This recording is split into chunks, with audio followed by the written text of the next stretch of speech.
They called him a fake veteran at the bank. Then a furious general walked in.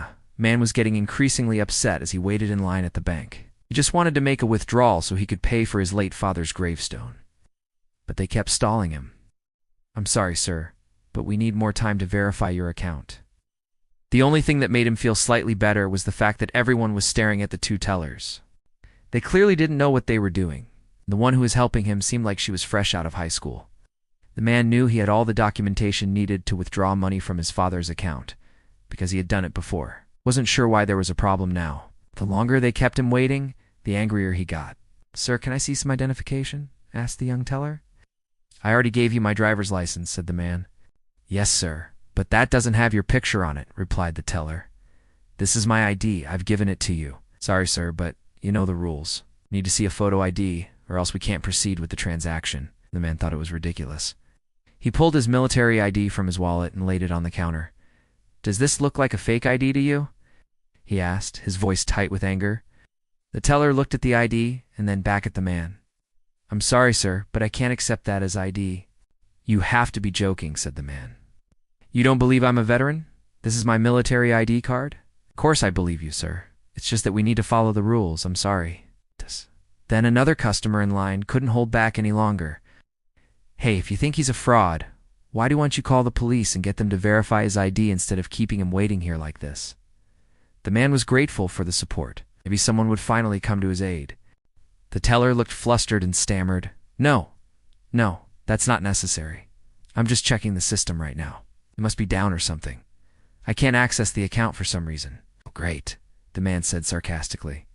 "So let me get it straight. Because your computer isn't working, I can't get the money my father left me. And you need to see my social security card for verification, even though I've been a customer here for years." "That's correct, sir," replied the teller. At that point, the man was furious. He felt humiliated and angry. How dare these people doubt his service? All he wanted was to put his father to rest properly, and he was uneven being given a chance. The man stood up. "Fine," he said. "If that's how you treat veterans, I'll take my business elsewhere. And if I find out you called me a fake vet to the cops, I will sue you for defamation." With that, he gathered his things and stormed out of the bank.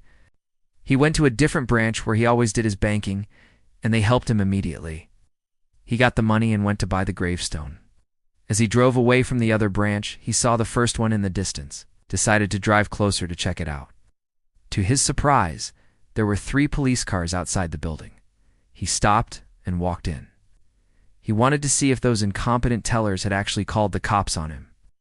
An officer stood up from behind the counter and approached him. "Can I help you, sir?" he asked. The man explained what had happened. The officer listened patiently, and when the man was finished, he smiled. "Actually, we're looking for you, sir. Do you mind coming with us for a few questions?" The man was confused. "Why? Did those tellers call me and say I tried to cash a check using a fake ID or something?" "No, sir," said the officer. "It's about those tellers. They're in some serious trouble. Those 2 are no longer employees.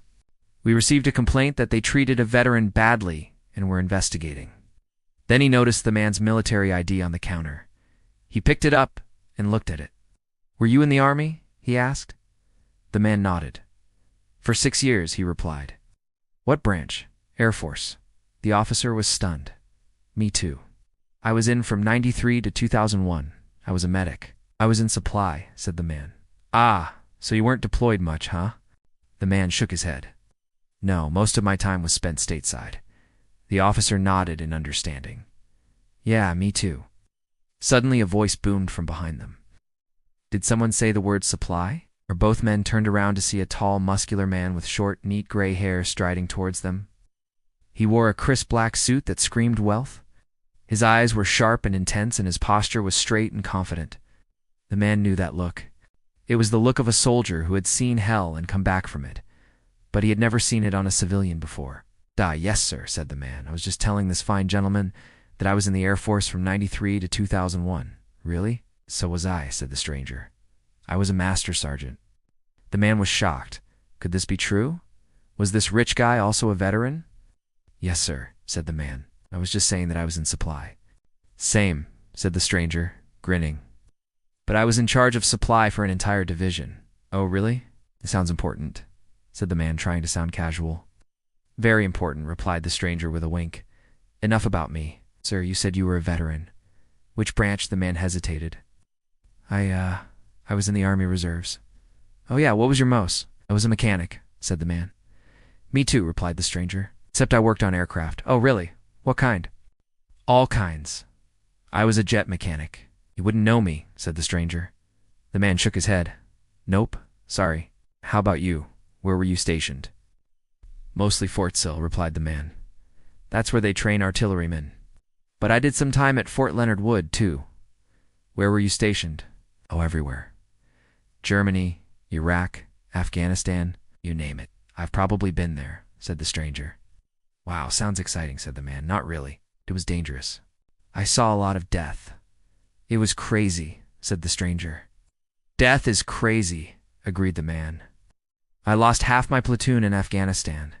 It's hard to come back from that sometimes. Yeah, me too, replied the stranger. Tell me about it. I lost my whole family in a car accident. It's amazing how many vets there are, isn't it? Said the man. Sure is, agreed the stranger. I mean, you'd think it was more common to find civilians than vets, but it seems like it's just the opposite, right? Said the man. At that moment, the officer cleared his throat awkwardly. Now listen, guys, I appreciate the camaraderie, but I'm afraid I need to ask you both to leave now. We're done here. Oh, okay, said the man. Sorry to have taken up so much of your time. Yeah, no worries, replied the stranger. It happens to the best of us. As they walked out together, the man said to the stranger, Thanks for sticking up for me back there. Those tellers really tried to make things difficult for me. No problem, replied the stranger. We stick together. After all, we're brothers in arms. The man smiled. Thanks again. Hey, wait a minute. I never got your name. Call me Frank, said the stranger. Frank, nice to meet you. Likewise, said the man. Well, I'll be going then. Nice meeting you, Frank. You too, buddy. As the man walked away, he couldn't help but feel a sense of pride. He was proud to be a veteran, and he was proud to have met another one who understood what it was like.